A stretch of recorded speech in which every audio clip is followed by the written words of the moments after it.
Hello, welcome to Control Screen Podcast number 2. Numero dos. And this week we have me, Skyler, and I'm Alec.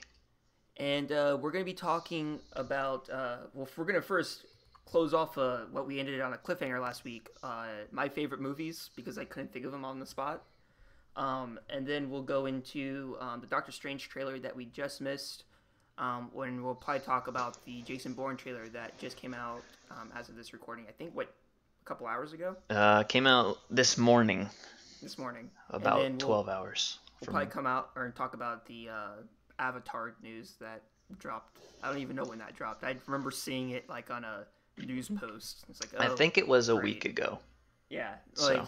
Yeah, we'll get into all that. So action-packed show for today. I can already feel the thousands of subscribers we don't have yet judging me for my movie choices. I feel myself judging you already. Well, when I was making this list, I think I mentally changed some around because I think they're more acceptable than the ones that I like. That's why I made two. I made a really good movie top list and then movies I like for just enjoyment. Mm-hmm. And I quickly noticed a pattern. And you'll probably see this here in a second. So, I didn't, they're somewhat in an order, but I wouldn't say any one of these is better than the other one. But on the top of my list, I have Interstellar. That's number one? Yeah, because of the fucking kick-ass visuals. I can totally respect that. I love that movie. I understand why people don't, but I had such a out-of-this-world experience watching it. It was definitely a movie that I'm glad, because I went and saw it with my dad. I'm glad that I was able to talk him into seeing it in IMAX. Mm-hmm. Because, it was worth it just to see the black hole. That made the entire money spent worth seeing it in theaters to me. It was such a good experience for me watching that movie because I went in having only seen the original trailer, which I think was just, old stock footage of rocket launches, and then it showed a cornfield, and it just had the text of Interstellar going vertically, and that was it. So I had no expectations of what the hell it was going to be about other than just a space movie. I went in to see that movie watching 0 trailers with just the recommendation by Alec to go see the movie. It works. For some reason, I've been doing this thing probably within the last 2 years where I'll pick a movie of a year and I won't watch any trailers, or I'll watch one trailer for it, and then I'll go into that movie and just have a completely amazing experience with that. So I did it with Interstellar. I did it with The Martian. I haven't picked a film yet for this year. You should have done Batman vs Superman. Probably. It's a little too late for that movie. You would have seen the movie probably. Yeah, probably. I think like you said, I see the problem with that movie. At the very beginning where they stay in the cornfield or on Earth way too long. Mm-hmm. That was my big thing against that movie, but I think it was necessary. It gets outweighed very easily. Yeah, very quickly. Just for the black hole scene, and then the scene that I rewatch all the time, the redocking station scene. That I get goosebumps every single time that comes up. Just the perfect orchestra behind it. Yeah, that was an amazing scene. Number 2, I have The Dark Knight Rises, because I enjoyed Heath Ledger's Joker. You mean The Dark Knight? Yeah, The Dark Knight, sorry. And that movie, whenever I saw it, I thought the movie ended 4 or 5 times because there was just so and it wasn't oh, can this movie just end? I legitimately thought, all right, this is an end of an arc. The movie's over, and then another arc would start. It's I had the exact Jesus same Christ, thing. How many arcs in this one movie? The movie just didn't end, and it got even more entertaining as it went on, and built to something amazing. And for that, I always think that that was probably one of the best Batman movies, or even DC movie. That was probably the best DC movie, and I totally agree with the whole multiple arcs things ending. When Harvey turns himself in, fake turns himself in, then when the Joker gets out. I mean, there's just so many different points where it could have ended, but it didn't, and I respect that because it did such a good job of wrapping up those individual arcs before going on to a new one. I think even the Batman getting Joker at some point, like later in the movie, like hour 40 or something into the movie. It's like, oh, so it's over. It's like, nope, there's still 30 minutes left. It's like, okay, it did not drag though at any point. It was very fluid. The next one I have is Winter Soldier, just because it was really great storytelling, and it was a very different tone than all the rest of the Marvel movies up to that point. I argue that it's still the best Marvel movie. I can see that, yeah. I think it's only... Oh, no, it's not. I have Iron Man 1 on there just because it was the first time I enjoyed a superhero film. Like before that, it was Fantastic Four and the Hulk movies, which I wasn't too keen on. And Spider-Man.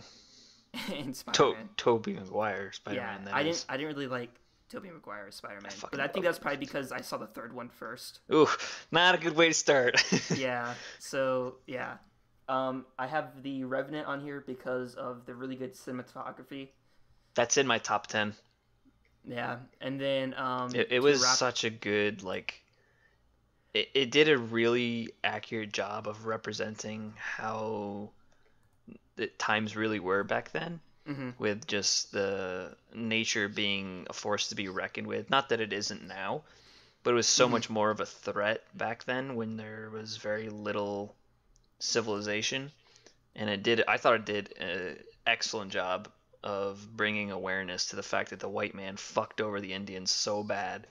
Yeah, and it was so sad to see that happen. I got some freaking major white guilt from watching that. My thing with that movie, like, I enjoyed the cinematography and like the whole journey, but I really felt like the story, to me at least, was pretty weak. I agree.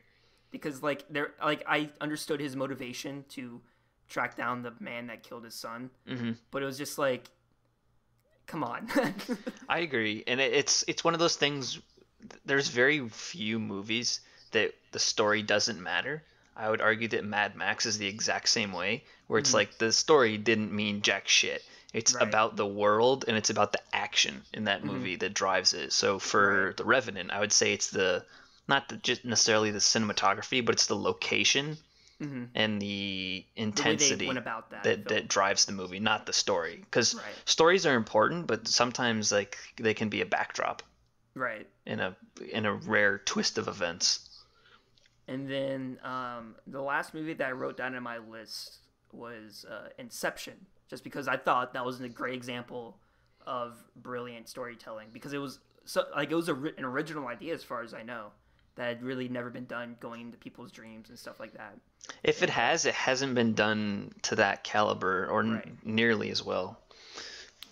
So I'm noticing a Nolan arc there. That's something I really noticed. That's not a bad thing, though. He's not a bad director. It's it was just one of the things like, oh wow, I guess I really like Nolan films. And that's kind of a good thing in a way, where you're able to find a director that is pretty consistent.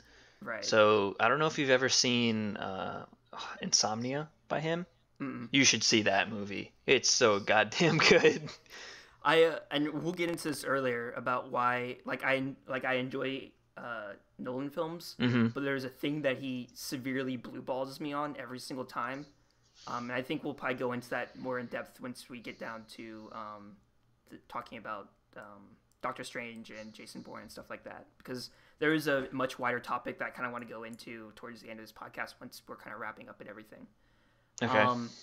Some honorable mentions I have: Good Will Hunting, Jurassic Park, The Martian, Deadpool, Jurassic World, and then I did write down Transformers 4 because I enjoyed that movie experience so much. Just sitting in that movie and just riffing on the movie, that was so much fun that I enjoyed that movie because of it. It was a really fun movie to watch. It was so bad, but it was so enjoyable to watch just because there were very few people in the theater, and we were just enjoying the hell out of it, and just it was such a shit show.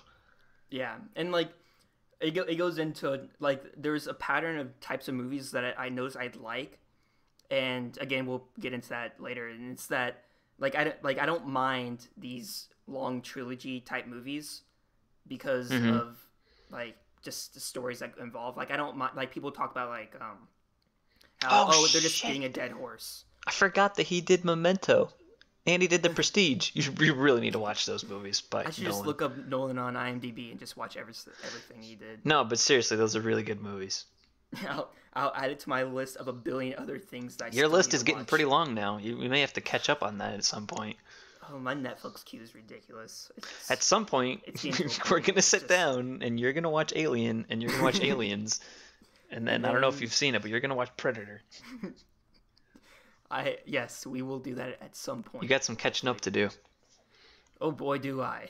Yeah, that's not a bad list. I can in all seriousness, anyone can have whatever the fuck they want on their list. Well, Like, but people it can seems like whatever they like, and I don't subscribe to the whole like, oh, well, if you don't like what I like, then you suck, or like there's a elitist like kind of mentality where there's like confirmation bias where it's like, oh, if you don't like what I like, then you suck, and it's like, oh, if you like what I like, then you're awesome. It's like, that's stupid. Well, it's like it's almost like it's a sin for me to not have any Tarantino movies on there, because it always seems like Tarantino is one of those directors that people love to just put on their top list because they like him so much. I don't like. I get what he does. I'm not a huge fan. Yeah, of I mean, his movies. Like, it's like, oh, why don't you have Reservoir Dogs? That's like a classic movie. Why don't you like it? It's like I watched the first 45 minutes of it and it just didn't grab me. I'm sorry. Yeah, I mean, everyone has different tastes, and the thing with taste is like it can change like day to day or hour to hour. Like, there's been times where it's like, oh, I really want to watch this movie, and then like I'll go and like do something real quick. It's like, oh man, now I don't watch this movie. Like, you just completely change. Right. And I don't know, like there's this. I really don't like how like that's becoming a mainstream thing now, where it's like if you don't like one style of something, like a genre, then you suck, or if you don't like something of a specific director, then you suck. And then there's this whole like even with comic book movies, like you don't have to like every one of them. There's some of them that are bad. I'd be the first person to admit that. But like the people that are like, oh, they're all shit. It's like, well, not necessarily. There's people that enjoy them, and it's like, well, I don't like any of them. I don't know. If I don't think it's good, then no one should think it's exactly. good. That's just stupid to me. So. Yeah, it does seem like, especially in this day and age of the internet, there's a hive mind opinion of the internet, and if you don't follow the hive mind of the internet, then you're wrong, because there's that very vocal group that will just shut you down any chance you get a chance to speak against them. It's like, no, because we're the internet and we think this. And it's like, but you're not the entire internet, because I'm part of the internet and I think differently. I mean, there's the hive mind, but then there's also the every voice thing, where there's this growing thing that every person has a voice on the internet and everyone's voice means something. That's not true. Not everyone is seeing every single voice in the internet, and to some people, they don't give a shit. They only care about what's going on in their friends group. And I'm exactly like that, where it's like, if it's someone that I have no idea who they are, or what their preferences is, and they say, oh, well, this is good. It's like, okay, well, that has no bearing on me whatsoever. I know nothing about you. You're just saying that for who knows why. I mean, it couldn't affect your decision, though, because, I mean, like, with the whole Batman vs. Superman thing, like, that was a very much where it came out, the critics didn't like that movie, and then all of a sudden, people that were excited for the movie, it just turned, and people just crapped on that movie for, like, probably for good reason. I didn't end up seeing it because of all the stuff that came out around it, how it was kind of, like, just too much stuff jammed into one movie. It was not really a great story. They're like, all this stuff against it. Like, maybe I would have liked the movie if I saw it, because I am known, I guess, for liking bad movies. But it was just one of the things, because the hive mind of the internet was, no, don't see this movie, it's terrible. It was like, well, I guess I won't see the movie because the internet thinks it's bad. I'm not saying there isn't value in that, but I'm saying that, like, it's very particular, like, on each day. Like, it could be, you could give weight to certain things over others. Right. But with the whole Batman vs. Superman thing, like, I was so excited for it until the trailer came out that showed Doomsday. Then at that point, I knew it was just, like, first of all, they showed too much. And second of all, at that point, when they actually showed what was going to happen, it's like, this is exactly like Spider-Man 3, where it's too much. There's just too much going on. I just don't want to deal with it. And I think Bernie on the Rooster Teeth podcast made a really good point in that they showed Wonder Woman, but they're in this strange place where like you need to have strong female characters, but you can't show those strong female characters getting hurt in any way. Mm-hmm. So like at one point apparently she gets hit across however many blocks of streets, and then she just kind of shakes it off like she isn't hurt by anything. Shake it off. Shake Exactly. It off. So it's like no, like if that happened to Superman, you would show Superman kind of like slowly staggering and getting up, but it's like almost because the industry is scared to take risks with female characters, where it's like we can't show her getting hurt because we might offend someone, because this is kind of like a new territory. I don't know that I would say that they're scared. I would say they just don't understand. Like they just don't know what they're doing. Mm-hmm. Like they genuinely have no idea how to do a female character.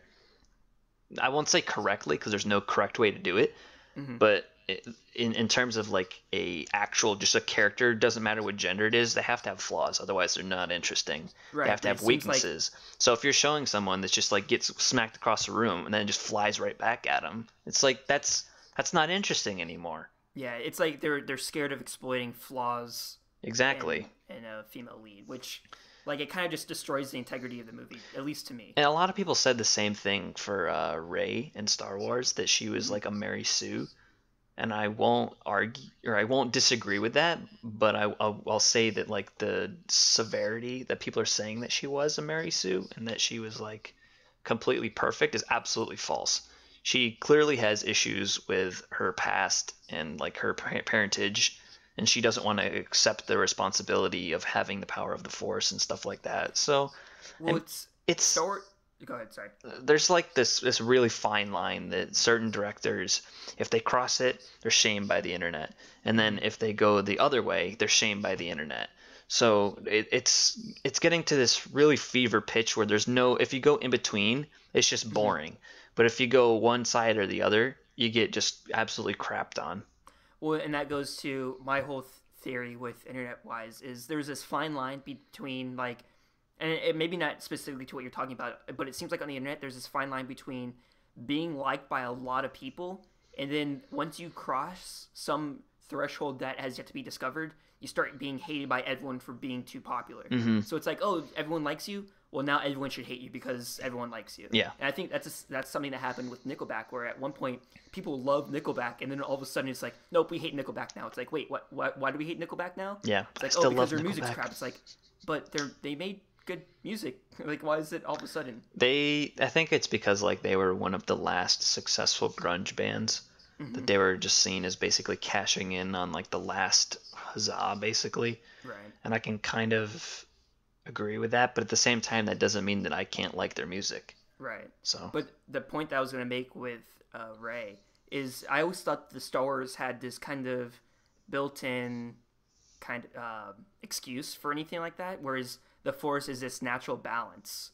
So anything can be explained because of the Force. So like you see, she at the beginning, I remember she was struggling with the lightsaber and different stuff, but because the Force needs to balance out against Kylo, she was able to become great quicker because there was that balance that needed to be restored. Yeah. So it's like they have this natural thing where it's like, oh, it's because of the Force that they can always go to. There's like, a lot of stuff that is either unexplained or hasn't been explained yet. I mean, this is literally the first time we've seen this character on screen. Right. Like, there's still 2 more movies she could be in, potentially, if she doesn't die in the next one, which she absolutely will not. So, you're imagine if we looked at Darth Vader just from A New Hope. He did nothing. You mean Kylo? Oh, sorry. Yeah, No, sorry. I mean Darth Vader. Like he literally did nothing. If you compare Darth Vader to Kylo Ren, like individually in the first movie they appeared in, Kylo Ren is a way better villain. Darth Vader did jack shit in A New But he Hope. killed Obi-Wan. That's it. Or, yeah. That's it. Kylo killed Han Solo, and he killed like the guy in the beginning of the movie, and like he was such a better villain because he had so much more of like a actual character that was shown, whereas Darth Vader was just a figurehead in the first movie, and it took Empire and Jedi to show him as like an actual fleshed out character. That's the only reason he's infamous, is because Empire and Jedi, and like and those played into the first movie. Right. So we'll be able to see how Rey and Kylo are able to advance in the next two. Yeah, I mean that will be really interesting because I almost feel like they have to have Kylo live up to Darth Vader, which is going to be extremely hard because Darth Vader is considered one of the best, or at least what I consider one of the best villains in movies, and for whatever reason, I would agree. And it's just like, how do you have to somehow beat that? I don't know that they're going to beat that or that they're going to try to. I think that they can, and it's not necessarily an easy thing to do, but they definitely could. Just try to live up to it. But I don't think it's necessarily necessary. But the way I see it is Rey was not as flawed in the first movie, whereas Kylo was extremely flawed in the first movie. I think those two positions are just going to flip-flop in the next one, where Rey is going to be put under a heavy amount of conflict, and Kylo is basically going to be like, yeah, I'm the badass, I'm doing real good and stuff, and then he's obviously like we're good and everything. Yeah, and then in the episode 9, it's gonna be like, oh, now we're evenly matched, and then we'll actually be able to see how they come out on top, more than likely. Mm-hmm. Yeah, I mean, it's gonna be an interesting couple of years. Yeah, I don't even remember when 9 comes out. I wouldn't be surprised if it was 18 or 19. I think it's 19. It's crazy we're talking about movies that are 3 years away. But 3 to 4 years away. It's crazy, but it's I don't know, for some reason it's not as abstract as it used to be when I was younger. I think it's mostly because Marvel, when they just like gave their big long press conference saying that like, oh, these are the movies we're gonna get to, it's like, you'll never get there, and now we're there. It's like we're halfway there. Yeah, like, so it's like the time has gotten compressed very quickly. Mm-hmm. But to play into the whole Marvel thing, the Doctor Strange trailer. I think we released. I think we missed it by a week. I think the trailer came out on Friday, and that's when we released that podcast. Was on Friday. So we barely missed the trailer dropping. Yeah. So we wanted to make sure we covered it, even though it's almost like we're last week tonight with John Oliver. Like we missed it, so we had to wait an entire week before we could cover it. Yeah. So it showed on what was it, Jimmy Kimmel, right? Yes, I guess. I didn't see it live, or I don't even think I saw a day of. I don't think a lot of people did. Yeah, like I just don't watch most TV live anymore. I don't think I watch any TV anymore, to be honest. But first impressions, like I will say that as a trailer, it did what it was supposed to, where it teased you, it showed you a little bit of what you're going to be seeing. And it gets you excited. I wouldn't use the word hype. I would say interested. Yeah. I wouldn't say excited. To me personally, I basically felt the same way I did before seeing it, where it's like, okay, it's going to be a movie. It could suck or it could be okay. And I felt the exact same way coming out of the first trailer, which is kind of a success in the sense that it didn't go too far into the abstract magic. Right. I think this is where it could bring potential to the series, because it's going to be a movie that really it goes somewhere completely different than what we've seen in your typical Marvel or your typical Marvel movies. Like this one, I get the impression that they're maybe going to visit different dimensions. They kind of were bringing that to like, oh, you save people's lives here, but not in this one. I get the feeling this may be a way of bringing the reality gem into the mix for Marvel. But I agree that it definitely didn't feel like a Marvel movie when you were watching the trailer. But it's like one of those things where like it's a movie that kind of like how Winter Soldier changed the game for all the rest of the Marvel movies. I think Doctor Strange might change the game for the future of Marvel movies. Yeah, absolutely. We look at the world completely differently, or the characters act in the world completely differently. I think that a couple things in the trailer shouldn't have been shown, like when they show the Inception thing, where the different, I don't even know what you would call them, cities, I guess. So this is where I guess it comes into play. Like I agree with you with like I hate when trailers show too much stuff, but what's interesting is I'm finding out now is usually I hate when trailers show too much stuff when I already know what too much is. Whereas at this point, like when they show different things, like I have no clue of Doctor Strange character. Like I don't know what his origin is. I don't know what his purpose is. I know he's a magician. He does magic stuff, and that's about it. And so like whenever someone like you just said they showed too much in that trailer, it's like I know nothing about this character, so like that trailer to me didn't show anything what this story is going to happen or what's going to happen in this movie. I'm saying that it let me rephrase that then, because that's not what I meant. I didn't mean that it showed too much in the way of story. I think that it revealed a cool shot that probably should have been shown during the movie, because it was a cool shot. It was very Inception-like, and I get that they needed a money shot of sorts, but I feel like the Doctor Strange climbing up the steps, like in his costume, even though it was just his back, I feel like that would have been enough. Right. Yeah, I mean, yeah, I can see your point there. But I did write that down as one of my notes, where it looks like a big focus on this is going to be the really cool transitions or really cool camera type. Yeah, where it's the going in between the different realities is it is interesting. I have to admit I'm more interested in it than I was, but it's still like there's still a part of me that's like hesitant. I have to see it. I have to see it to find out what it is, which is exactly what a trailer is supposed to do. Right. That is what it's supposed to do. It's supposed to get you to the point where like I gotta see what this is because I don't know, like, and I'm interested. Well, like we were talking earlier, where I feel like the Marvel franchise is not so much a movie franchise, but a TV franchise that we get 2.5-hour updates every couple months, like every 6 months or so.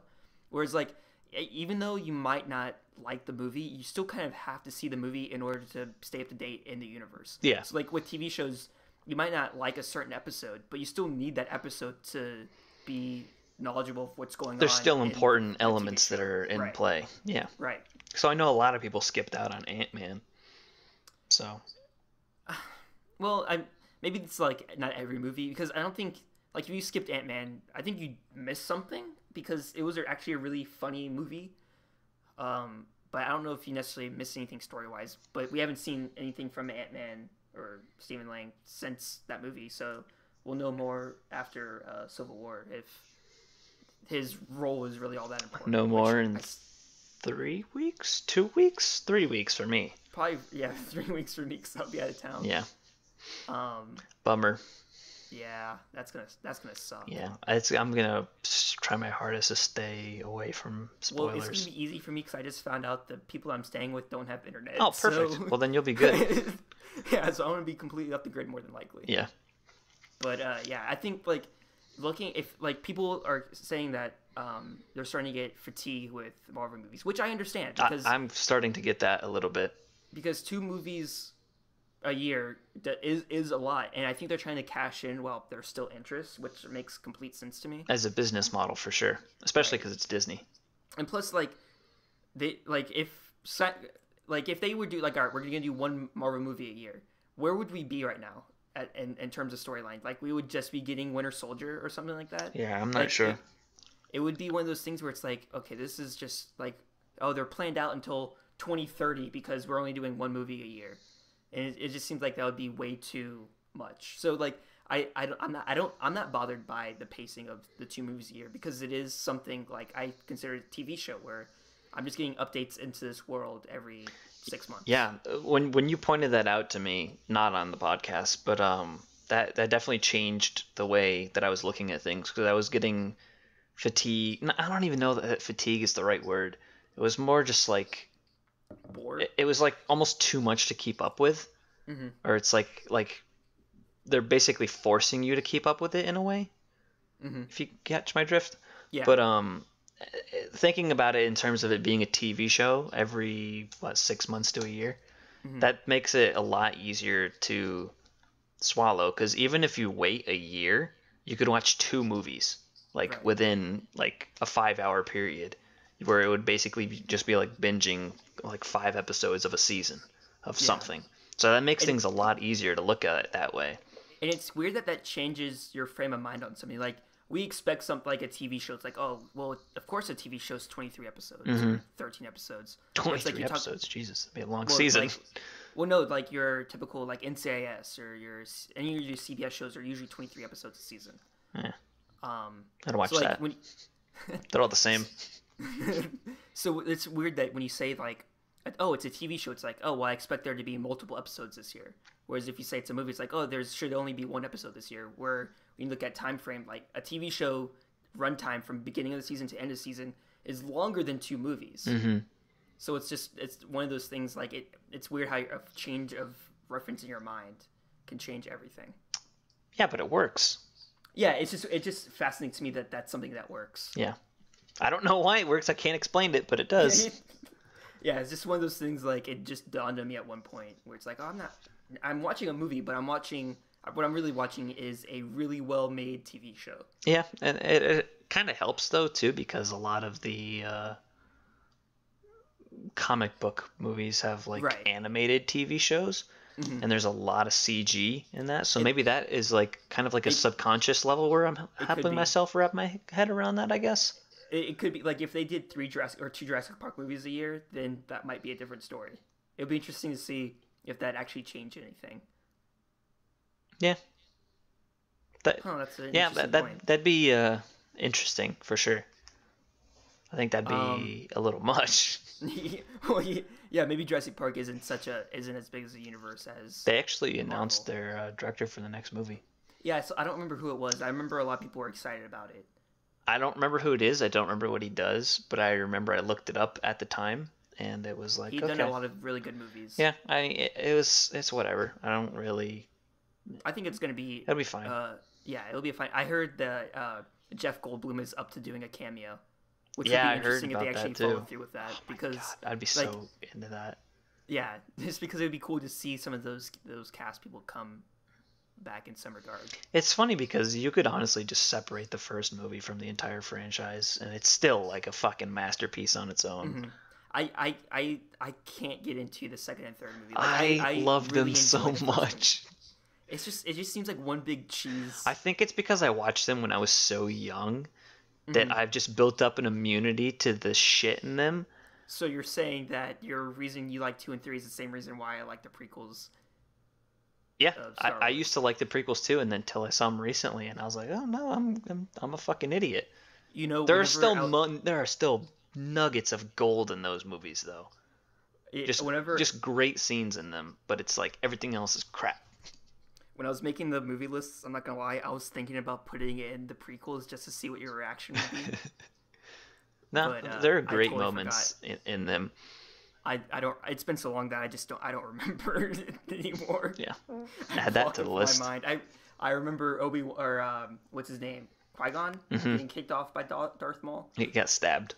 Yeah, well, he got stabbed and he got kicked down that hole. Nah, he just got stabbed. But who got kicked down? Darth Maul got kicked in the hole. Oh, well, I just remember. Actually, he didn't get kicked in the hole. He just fell into it. He got cut in half and then fell. Yeah, spoiler. And then I remember they burned that person's body in the candles or something. Yeah, they burned like that. Qui-Gon. Like, that's the only memory from that movie I have. I mean, there's some really good moments in that movie that I thoroughly enjoyed, and then there's some fucking terrible moments that make me just want to gouge my eyes out with a spoon. But so instead, I just go to my phone and look at that. Yeah. So we'll go in. It's a terrible transition, but we'll go into the Jason Bourne trailer that just came out at the time of this recording on the 21st. Yeah, it came out this morning. It's been so long since I've seen a Jason Bourne movie, but I just know I'm into these type of movies. And, yeah. I'm excited that they have Matt Damon back. And they have Paul Greengrass, the original director of the first 3. I love Jeremy Renner's Jason Bourne, but I think Matt Damon. He was Aaron Cross. What? But he was.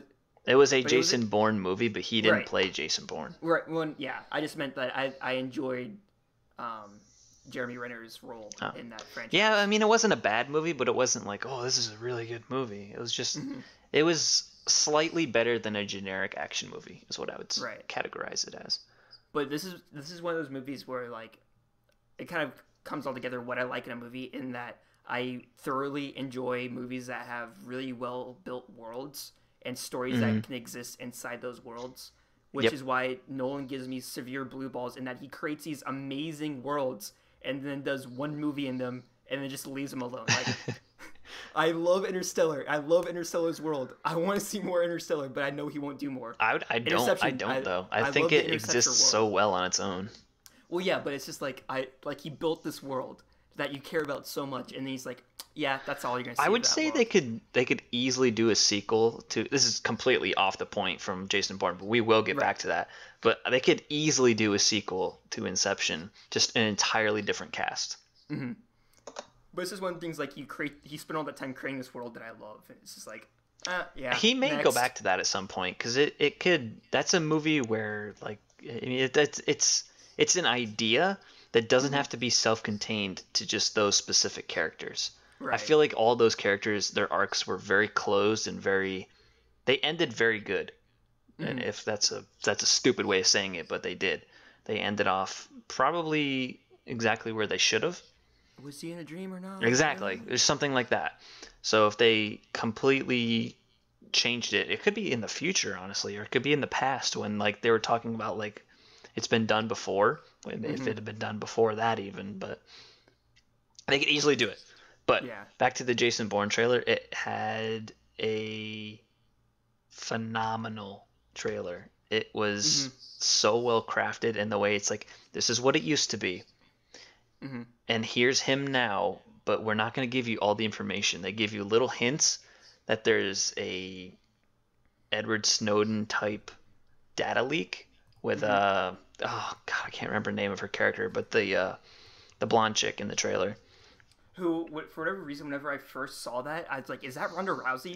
I have no clue She why. does kind of I look just like like her, to be it was that honest. like swift cut the first time they show her face where it paused. I was like, "Wait, what?" Yeah, that would be terrible though, because she can't act. But Yeah. yeah, it's like they're hinting at like a Snowden style leak, and that it's a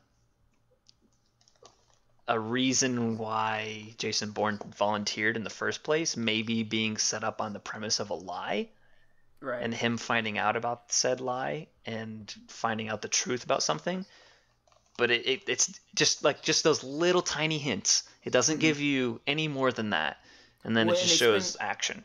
because it's been I'm looking it up, I think 9 years since the holy last shit, it's Matt been Damon. 9 years. So like it's one of those things like I enjoyed that those movies. I thought they were really well made. I just barely remember much about it because it's been so long and I've seen a billion other movies since then. They're very, very But good. those trailers did a great job in recapping what's happened so far, which is a really good idea for a trailer for something where there's been this huge time span that's occurred. Like I remember the last one Matt Damon was in. Didn't he pretend to kill himself or go off the radar or something like that? At the Like very I end seen of it. the movie, Yeah, I seem to remember this at was the end of Ultimatum. Ultimatum. He got Yeah. he jumped off the building after the hitman did not shoot him.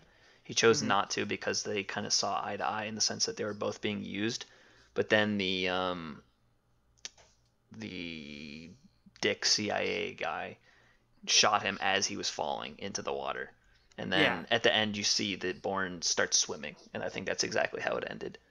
Yeah. I remember there was like this whole thing. Like I remember a bridge for some reason at that point. That was Where it in the might have been second one. it might have been the girl or Yeah, something. she Saw died. him. She got shot by Carl Urban. Yeah. So it's just like I now I want to go back and rewatch all the Bourne movies because The I thing want that to I liked like about the I Bourne like them. movies is that they weren't like these fucking extravagant, large scale Hmm. conflicts. It was very like they had like A sole large purpose. agencies like the CIA and FBI, but as far as the story itself, it was very self-contained, and it was very like it felt very personal.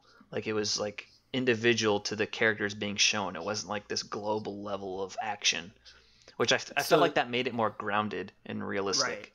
So that mean you don't necessarily like the Mission Impossibles and the Jason or not Jason Bourne James Bond movies, or is that just something like a completely different They're different. league? Like I don't. I'm not gonna say I don't like them because I love them. I loved James Bond movies. I didn't like Spectre though, but the James Bond movies for the most part are very large scale.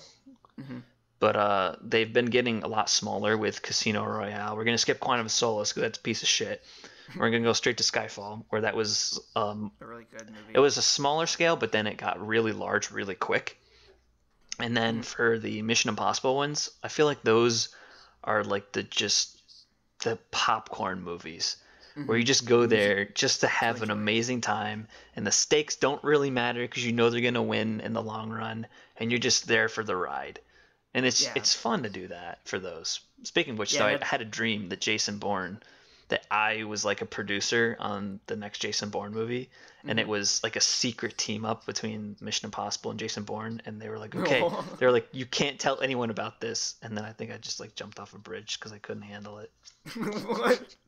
It's like, oh, I couldn't handle it, so I tweeted it out. It's like, nope, I jumped couldn't off the handle bridge the 'cause I couldn't pressure. handle the pressure. Jesus. Sorry. That got dark really quickly. Well, Yeah, I mean, for me, like I see people's points and like, oh, these movies are too big, or like they typical one with Mission Impossible. It's like, oh, it's so predictable. It's like, yeah, but that doesn't bother me because like they're so much fun. Like Fast and Furious movies, people like those movies are extremely predictable, but they're extremely entertaining, at least for me, because like I know what's happening, but I like the way that they do the car chases and they do the racing and stuff like that. How they do the camera movements and how they just like frame the camera for different shots and different they do different things like that. Like, do I expect in real life for two cars to carry a giant safe down the streets of Brazil? No. But was it an amazing experience to watch that happen on screen?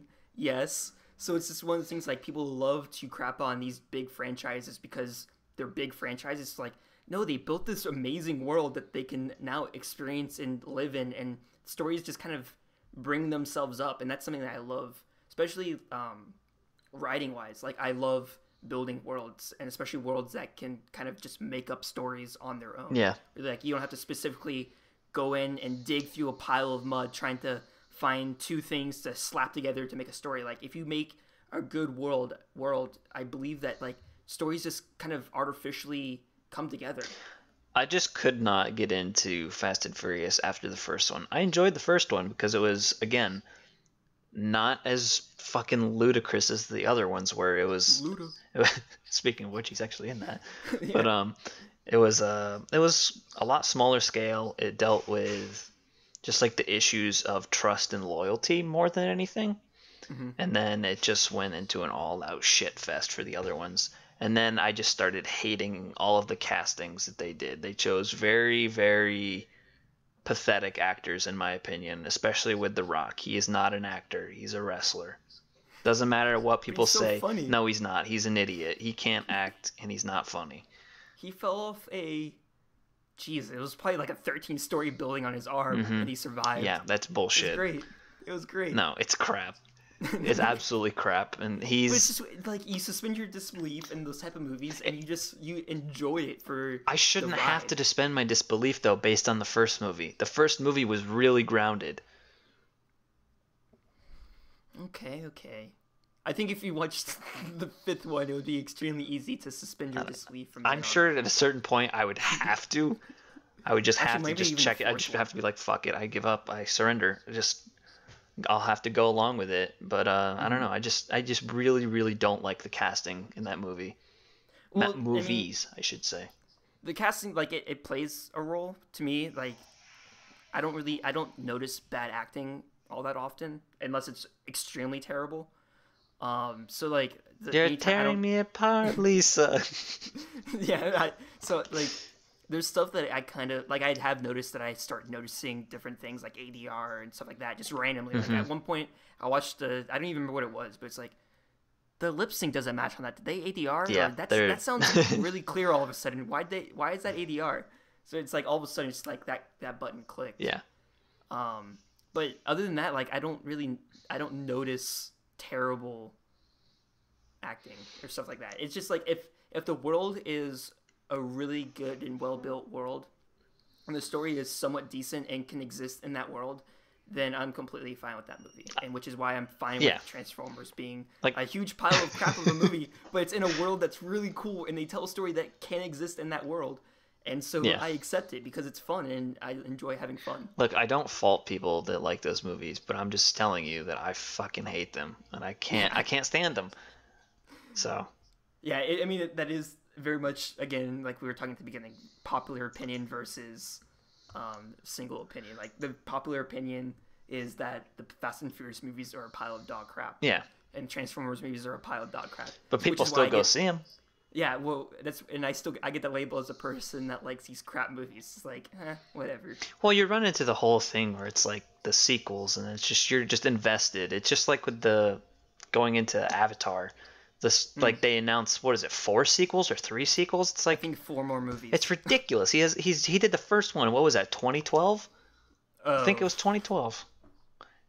I just had it up. 2009. Oh my God, fuck me. It's been even longer then. See, He's so behind the 8 ball. Like, and the only reason that movie did well, the only reason is because it cashed in on the 3D thing. Exactly. And it was such an average movie. Mm-hmm. There was nothing about it that was spectacular. Even like the CG was abysmal. It was really, really subpar. Well, like we just talked about how world building is what counts.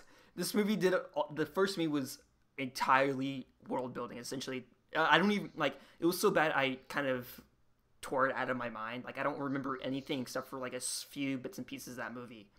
Like it's like they spent the entire first movie building a world in 3D, and then just didn't spend any time on the story that was involved. So I like they're like, oh yeah, we're doing 4 more movies. It's like, and then abandoned it for 7 years. It's like what was the first movie even about? The first one was so like it gets a lot of hate, rightfully so, for just stealing from basically every other like story that's had the same thing. Fern Gully, Dances with Wolves, Pocahontas. Take your pick. They even stole sound bites from like Jurassic Park and stuff. So I mean, it's just a clusterfuck of a movie, and it's really not good. And what's entirely possible is that I'm looking at the box office mojo for it. It made 72.7% of its gross foreign, and only 27% domestic. So it might be a movie that they just like.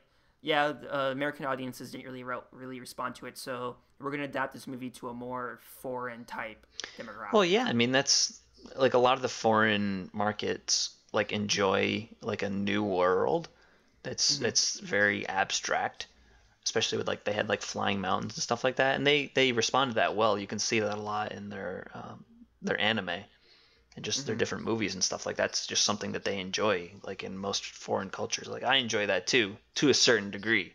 You can't just go out and steal things from others. Like they stole I think I don't even know what they're called in the movie, but the little helicopter things, like they completely stole that from Halo. Like copy and paste from Halo.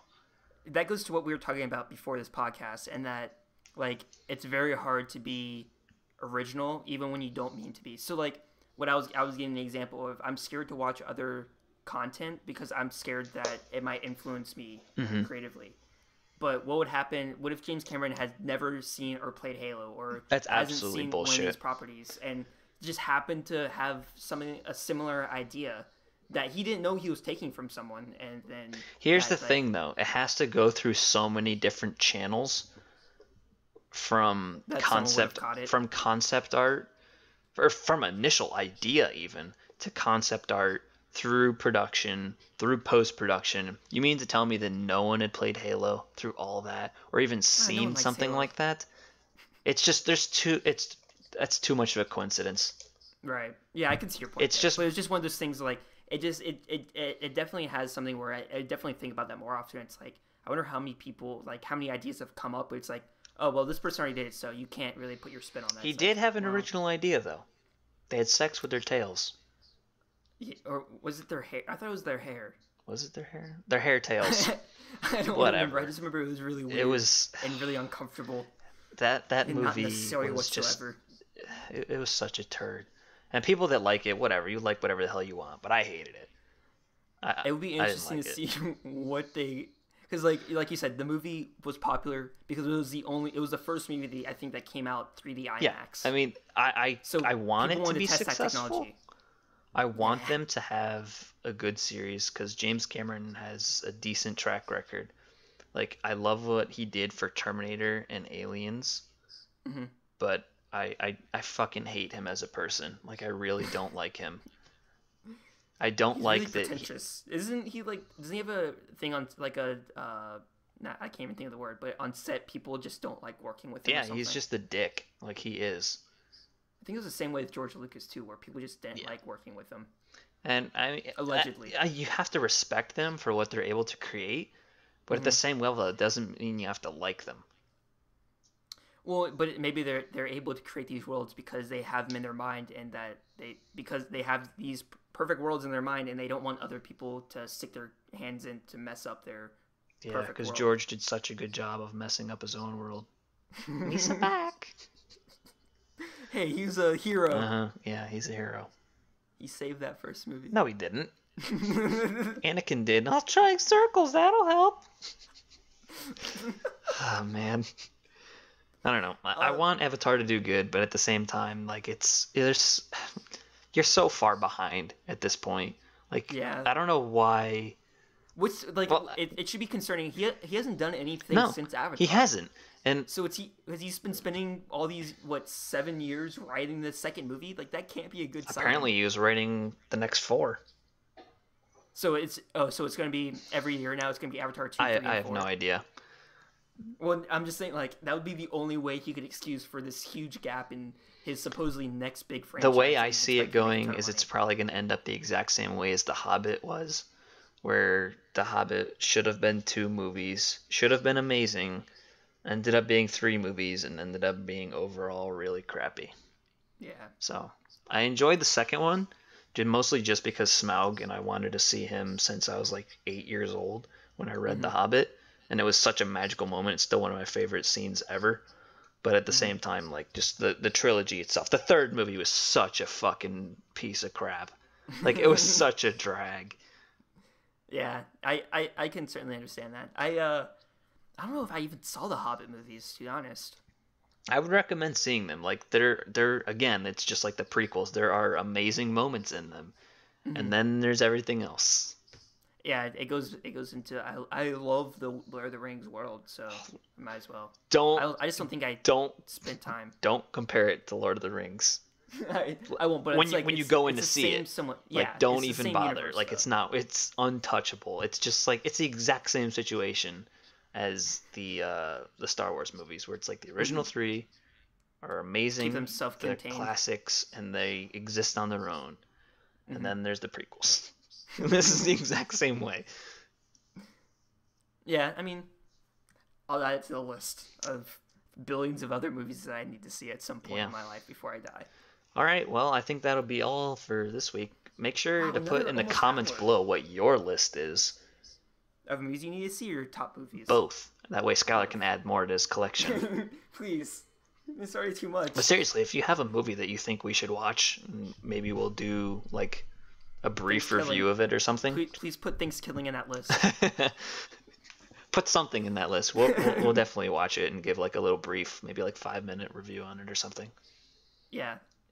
And if it sucks, we're going to sue you for it. So yeah. Or make you pay for it. So choose carefully. Remember, your opinions don't matter. Just kidding. All right. Catch y'all later.